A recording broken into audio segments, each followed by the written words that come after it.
सोप्या पद्धतीने म्हणजे आजीच्या पद्धतीने आपण आज तिळाचे लाडू बनवत आहोत। आणि एवढी सोपी पद्धत अजिबात न चुकता एकदम मापात म्हणजे एका वाटीसाठी किती तीळ घ्यायचे, गूळ घ्यायचा किंवा शेंगदाणे घ्यायचे आणि एकदम खुसखुशीत असे लाडू कसे बनवायचे ते आजी आज आपल्याला सांगत आहे। बनवू आता लाडू बनवायचे। आता या ठिकाणी या वाटीनी याच्यातच मी शेंगदाणे मोजून घेतले। या वाटीनी आजीने व्यवस्थित म्हणजे अशी पाकडून घेतलेली आहे ती। याच्यामध्ये आता हे बिना पॉलिशचे त्याच्यामुळे याच्यात थोडीशी अशी खडे आणि त्याचे पाला पाचोळा असतो तो आजीने पाकडून घेतलेला आहे। आता हे जे शेंगदाणे हे शेंगदाणे या वाटीनी 2 वाट्या तीळ घेतलेले आहे आणि त्याच वाटीनी पाऊण वाटी शेंगदाणे घेतलेले। आता शेंगदाणे भाजण्यासाठी द्यायचे। खरपूस शेंगदाणे भाजून घेतो।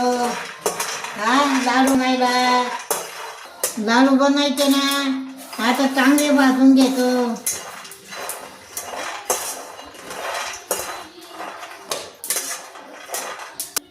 आता तीळ 2 वाट्या आणि शेंगदाणे पाऊण वाटी, त्यासाठी आता आपल्याला हा कापलेला तीळ घ्यायचा आहे, तो घ्यायचा आहे जवळजवळ 2 वाट्या म्हणजे 2.25 वाट्यासाठी आपण 2 वाट्या गूळ घेऊ, एकदम गोडासर होतं उतरून। आता या ठिकाणी आता आजीने शेंगदाणे भाजलेले आणि आजी म्हटले आता हे शेंगाचे जे साल्ट आहे ते काढून घ्यायचे। आणि असे शेंगदाणे भाजले की हे जे शेंगदाण्याचे जे साल आहे ते एकदम म्हणजे एकदम सोप्या पद्धतीने सहज निघतं। हे शेंगदाण्याचं जे साल्ट आहे ते सहज निघलं जाते। या ठिकाणी इथं हा 2 वाट्या गूळ घेतलेला आहे। या ठिकाणी 2 वाट्या तीळ आणि 1 वाटी जवळ 1 वाटी शेंगदाण्यासाठी 2 वाट्या गूळ घेतलेला आहे। आता शेंगदाणे थंड होण्यासाठी इथं ठेवलेले आहे आणि आता या कुकरमध्ये पाणी टाकायचं आहे आणि गुळाचा पाक बनवायचा एकदम सोप्या पद्धतीने। आता आजी शेंगदाण्याची साल्ट काढते, तेवढ्या वेळेमध्ये मी हा गुळाचा पाक आता याच्यात काही अजिबात पाणी नाही टाकायचं। मी फक्त कुकरमध्ये पाणी घेतलं आणि हा डबा असाच ठेवून द्यायचा आहे। आता डब्यावर पण झाकण ठेवायचं आहे म्हणजे जे घाम येतो त्यावेळेस ते पाणी जे असतं जास्तीचं आपल्याला 1 थेंबसुद्धा लाडूमध्ये पाणी घालायचं नाही म्हणजे जास्त दिवस टिकलं जातील। आता त्याच्यावर झाकण ठेवायचं आहे। आता या पद्धतीने झाकण ठेवून आणि झाकण लावले आणि आता याची 1 शिट्टी घ्यायची फक्त। या पद्धतीने 1 शिट्टी घेऊ आणि आता हे सालं पण काढून घेते आणि आपल्याला तीळ भाजायचे आहे। आता 1 शिट्टी होऊस्तर याचे सालं काढून होईल आणि थंड होऊस्तर आपले तीळ पण भाजून होईल। आता याचे जेवढे शक्य होईल तेवढे सालं काढून घेऊ म्हणजे लाडूला छान अशी चकाकी येते। आता लाडू एकदम खुसखुशीत होण्यासाठी आजी एक साहित्य टाकणार आहे आणि तेही कोणतं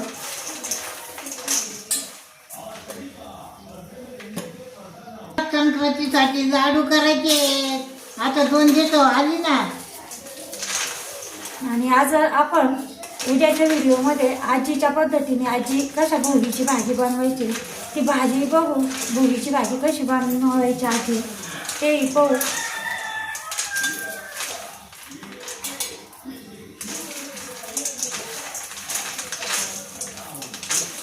आता हे सगळं सालं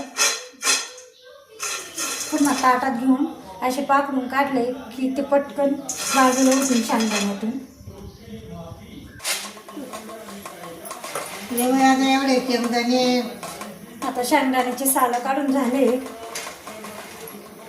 आता याची शिट्टी व्हायला लागली की लगेच आपण झाली म्हणजे की लगेच आता याची 1 शिट्टी झालेली आहे। आता आपण हे साईडला ठेवू आणि थंड होऊस्तर आपले तीळ पण भाजून होईल। आता कढईमध्ये भाजून घेतो तीळ आणि तीळ पण आजीने कमी गॅसमध्येच भाजायला लावलेले आहे। असे तीळ असे भाजत आलेले कारण असा चटचट असा आवाज येतोय तिळांचा. पण आता हे बिना पॉलिशचे तीळ आहे म्हणून म्हणजे ते भाजलेले समजत नाही भाजलेले समजत नाही. मग आता चांगला असा चटचट आवाज आला की समजायचं तीळ भाजलेले आहे. बघा अशा पद्धतीने. आणि या तिळाची चव एकदम मस्त लागते बिना पॉलिशचे गावरान तिळाची.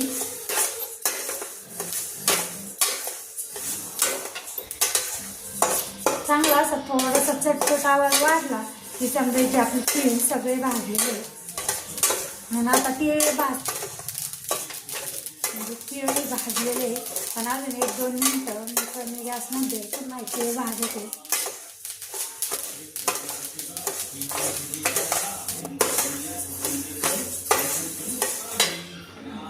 आणि आता जी कुकरमध्ये पाक बनवायची ती पद्धत आहे ना, ती पद्धत माझी आहे, ती त्या आजीची नाही. आता याच्यातले थोडीशी ती एक वाटी भरती आपल्याला काढून ठेवलेले मी सगळं टाकले. आणि आता ते कशासाठी आजीने ते काढायला लावलेले ते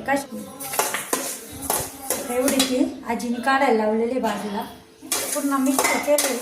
आता हे थोडं कोमट असताना मिक्सरच्या भांड्यात काढते म्हणजे त्याला छान असं तेल सुटलं जातं. आता मिक्सरच्या भांड्यामध्ये काढून घेते. पाट्या वाटून करीत होतो, आता मिक्सरामध्ये करायचे मग बांधायचे. हा खलबत्त्या त्याच्यात खेचायचा भरून ठेवायचं. बघा द्यायचं. वाटलेलं आहे असं. आता हे सगळं वाटून झालेलं आहे. आणि आता हे जे सगट तीळ आहे ना ते पण याच्यामध्ये टाकून दिलेलं आहे. याच्यासाठी सगट तीळ लाडू बांधले की त्यामध्ये छान दिसले जात्या म्हणून हे तीळ आजीने बाजूला ठेवायला लावलं होतं. आता आजी सांगितलं पहिलं खलबत्ता किंवा पाटा, तर त्या लाडूची चव किती छान येत असेल. कारण जेवढं आपण पाट्यावर घासू तेवढं त्याचं तिळाचं तेल निघत असेल. आता मिक्सरच्या भांड्यात काय एवढं तेल निघत नाही किंवा कुठल्यामुळं किती तेल निघत असेल. आता हे झालेलं आहे लाडूचं वाटून. आता हा डबा काढलेला आहे कुकरमधून आणि गुळ वितळलेला आहे. आता गुळाचे काही खडे ते असे हलवून घेऊ. कारण असा तो जो मऊ सुट्टा गुळ असतो ना तो घेतला असताना तर मग हे गुळाचे. आता यामध्ये आपल्याला तूप टाकायचं आहे. आपण तूप केलं होतं आता ते घरचं आणि बघा मस्त असा तूप आणि त्याचाही सुगंध पण येतोय. आता हे पाकातच तूप टाकलेलं आहे. 1 चमचा साधं तूप टाकलेलं आहे. पाकात ते छान असं मिक्स झालं आहे. आता ही वेलची आणि जायफळाची थोडी पूड काढली होती ती पण टाकलेली आहे याच्यात. लाडूच्या वाटण जे केलेलं आहे आपण तिळाचं त्यामुळे लाडूला छान असा सुगंध येतो. आता हे जे आहे ते आधी सगळं मिक्स करून घेतो. वेलचीची पूड आहे ना ती लाडूत सगळी मिक्स केलेली आहे.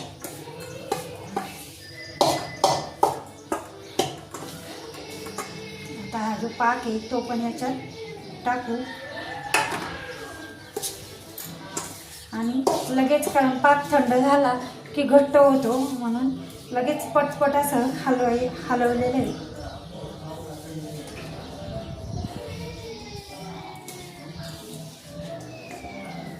मस्त असा सुगंध येतोय तिळाचा, शेंगदाण्याचा आणि गुळाचा.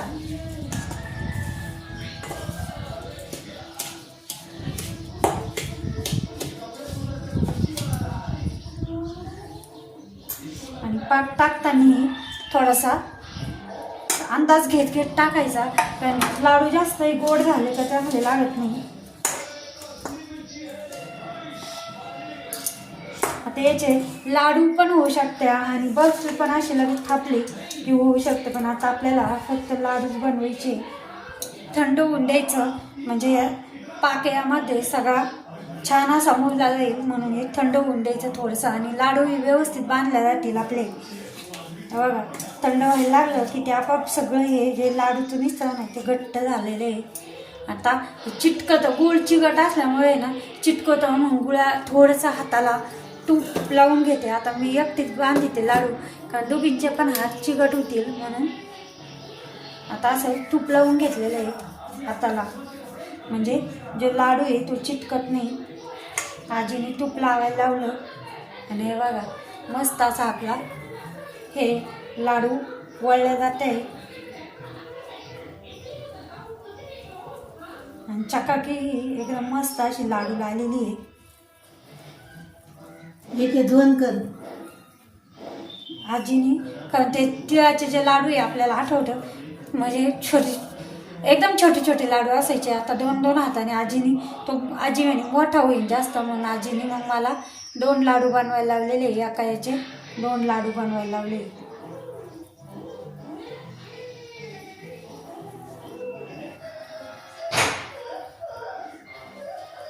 एकाच मापात येण्यासाठी एखादा चमचा घेतला तर मापात येत्या.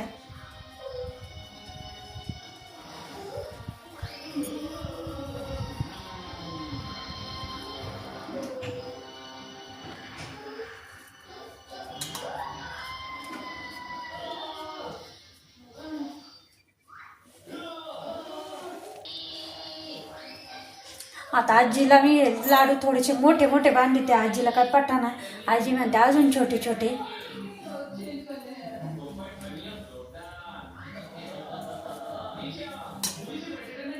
एवढे बांधायचे ना. तेव्हा आजीने एवढा असे लाडू बांधलेले आजीने. ते काय फोडून नाही देता येत मला. बघा आजी म्हणते लाडू काय फोडून देता येत नाही. मग आजीने या पद्धतीने, तर चालू आजीचे पण आपण लाडू ठेवू.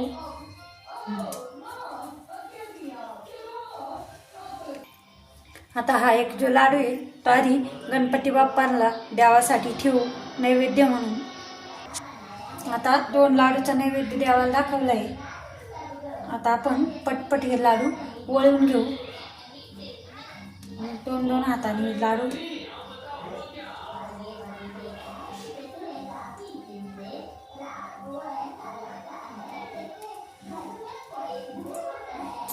सुद्धा एकदम, म्हणजे एकदम पटकन असा बांधला जातोय.